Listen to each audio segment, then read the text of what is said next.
Yemen जंग फैसला कुल मरहले में, अल हौसी लड़ाके सबसे बड़े गैस और तेल भंडार के करीब।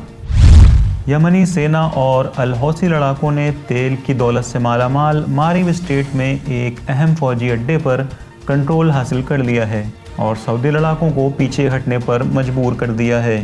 मकामी फ़ौजी सोर्सेस का कहना है कि यमनी फ़ौजियों और अल हौसी लड़ाकों ने मारिब के अल जुबा इलाके पर धावा बोल दिया और कई घंटों की भीषण लड़ाई के बाद उम्मरीश फ़ौजी अड्डे पर कंट्रोल हासिल कर लिया। सूत्रों का कहना है कि यमनी फोर्सेस ने इलाके को घेर लिया और पूर्व राष्ट्रपति मंसूर हादी के वफादार सऊदी लड़ाकों को भारी जानी और माली नुकसान के बाद पीछे हटने पर मजबूर कर दिया। यमन के तेल से मालामाल इस सूबे मारिब में ये एक बहुत ही अहम फौजी अड्डा था, जिसके बारे में ख्याल किया जाता था कि ये सऊदी हिमायत याफ्ता लड़ाकों का सबसे अहम आखिरी गढ़ है।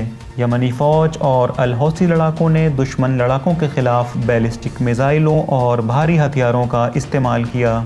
यमन जंग पर गहरी नज़र रखने वाले जानकारों का मानना है कि उम्मरीश के जीतने का मतलब है कि यमनी सैनिक और अल हौसी लड़ाके अब सफ़र इलाके की तरफ तेज़ी से बढ़ सकते हैं, जहां तेल और गैस का भंडार है। इस बीच यमन की सबसे बड़ी पॉलिटिकल काउंसिल के एक अधिकारी ने अमेरिका की तरफ से सऊदी अरब को $650 मिलियन के हवा से हवा में मार करने वाले मिसाइल बेचने की मजम्मत की है।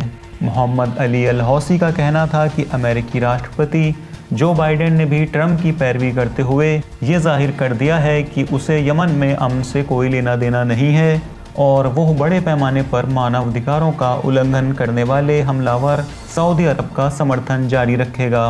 पेंटागन ने एक बयान जारी करके सऊदी अरब को हवा से हवा में मार करने वाले मिसाइल बेचने का ऐलान किया था।